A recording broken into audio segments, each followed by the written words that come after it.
This is Optimal Relationships Daily, episode 291. How We're Using Social Media the Wrong Way by Ongaro of BreakTheTwitch.com. Hey, I'm Joss Marie, and this is the show where I try and bring you some of the best relationship blogs out there every weekday for free. And today's post is actually about the pros and cons of social media and how you can use it more wisely. I have a lot of conversations with my friends about the disadvantages of social media, so I'd love to hear what Anthony has to say and get right to optimizing your life. How We're Using Social Media the Wrong Way by Ongaro of BreakTheTwitch.com. There is no doubt that social media has become a major part of modern life, and I can't see that changing much in the near future.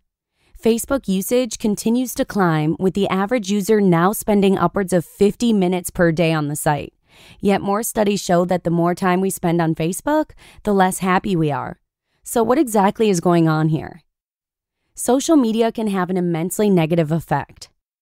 It definitely has had a negative impact on my own life. That impulsive addiction to checking social media feeds when you really have no reason to. That's the twitch, and a large part of where Break the Twitch came from. I found that my lowest energy days, the ones where I generally felt the worst at the end of the day, were the ones I spent scrolling through social media feeds intermittently. Facebook provided a constant distraction from what I should be focusing on instead. It was the days I had the least energy and felt the worst overall, were the ones I spent scrolling through social media feeds. Facebook provided a constant highlight reel of other people's lives that sure looked a lot more glamorous than whatever I was working on. A constant distraction from what I should be focusing on instead. Social media is like sugar. Sure, it tastes good and it's fun to eat, but you can't live on it. It's largely empty calories and isn't intended to keep us healthy and well in the long run. But it isn't all bad, is it? Even so, I'd find it difficult to argue that these online social tools are inherently a bad thing. A few years ago, I attended my friend Patrick's lovely wedding. Before we met in person, we had exchanged some tweets back and forth and started following each other because of our shared love of biking. While we had been friends for quite a while at that point, there wasn't a ton of social overlap in our circles. When Amy and I arrived at the event, we only found one other person we'd ever met before in person. While I do believe in the power of a friendly introduction and simply getting to know new people from scratch, something incredible happened. It turned out that I knew about 30% of the people in attendance from our conversations and exchange quips on Twitter. Sure, we didn't know each other yet, but it was seriously magical to have already connected with a few of the people sitting around our banquet table. Our online exchanges had created a powerful catalyst to deepen our connection and kick off our conversation once we met in person. Another case in point. You may be reading this article right now because you found it on Facebook, Pinterest, or perhaps Twitter. You and I are connected right now in a way that we might not be otherwise. If you leave a comment, send me an email, or connect on social media, perhaps we'll one day be at the same event together and we'll get to talk about intentional living and how your life changed after decluttering your home. For me, that's the entire point of social media, creating real connections through digital ones. Social media isn't good or bad, it's just a tool. It turns out social media really is a powerful tool to create meaningful connections. We just have to use it properly. Just like a hammer, you can use it to build something beautiful or whack someone over the head with it. It isn't inherently good or evil, it just is. I'd consider social media to be something like a protein supplement. Sure, it feels good to take and might help you recover from your workout faster, but it was never designed to replace working out in the first place. One without the other is wasting time and money on what I'd consider a false first step, looking for a solution without doing the actual work. So, that means that it's up to us to determine how we want to use that tool in our lives to make it better and not worse.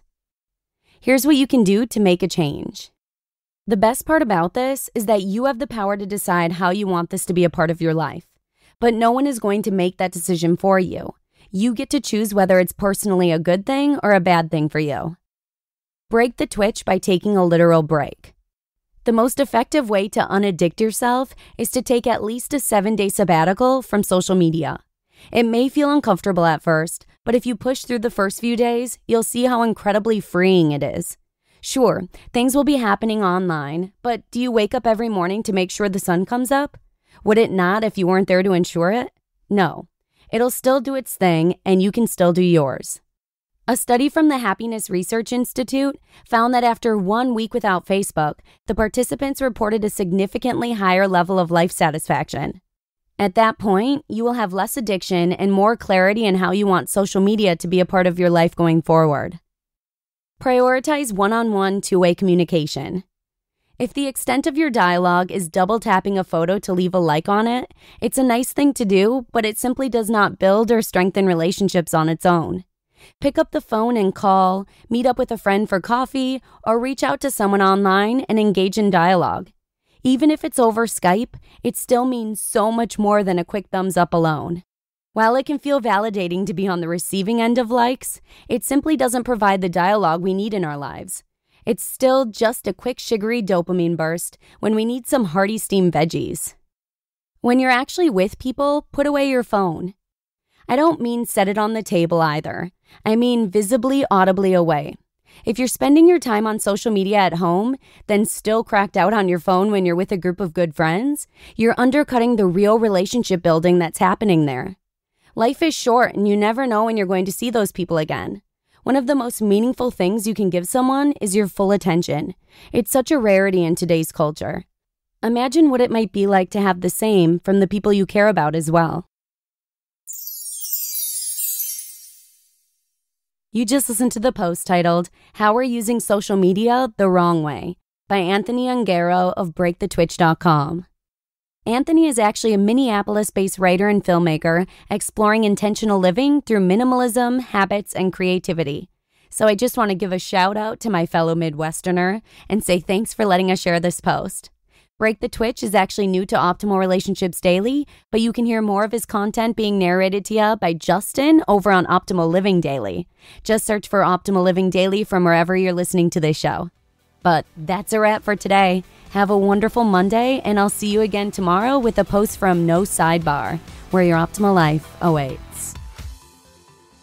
Hello, Life Optimizer. This is Justin Malik, creator and producer of this podcast, but also Optimal Living Daily, the show where I read to you from even more blogs covering finance, productivity, minimalism, personal development, and more, from incredible bloggers like Derek Sivers, Zen Habits, Mark and Angel, The Minimalists, and all the ones you hear on this show too.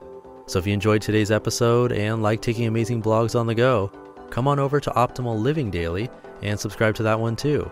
And together, we'll start optimizing your life.